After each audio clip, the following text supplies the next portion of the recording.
Moscow welcomes Trump's desire to meet Putin, mend ties and curb arms race. Lavrov, Russia welcomes Donald Trump's desire to engage with Moscow regarding an arms race and other global challenges, but the U.S. leader's deeds must match his words, Foreign Minister Sergey Lavrov has said.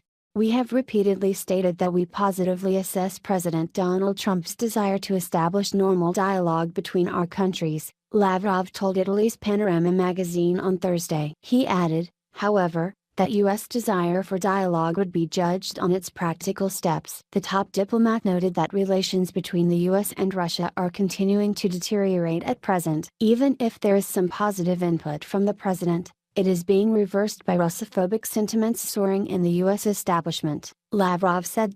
In the meantime, the two leaders have managed to establish personal contact. Lavrov said that Trump and Russian President Vladimir Putin spoke by phone in early March, when the American leader proposing holding a high-level meeting very soon.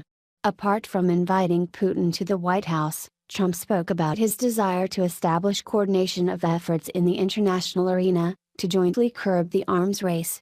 Lavrov said that the dire state of U.S.-Russia relations has had a negative impact on moves to address pressing international challenges, which required shared efforts by the two powers. He expressed hope that common sense would prevail in Washington. However, while Russia would like to establish decent, predictable, and, if you wish, friendly relations with the U.S., it will never compromise its principles and national interests, he added.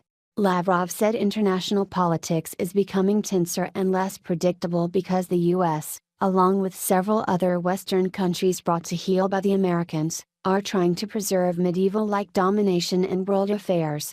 He accused them of fanning conflict, stirring mistrust and uncertainty, as well as freezing communication channels, adding that these governments create situations in which the price of a bluff or a mistake can have global consequences. Russia relies on the triumph of common sense on their side, because we bear shared responsibility for the future prosperity of humankind, the top diplomat said. Like this story? Share it with a friend.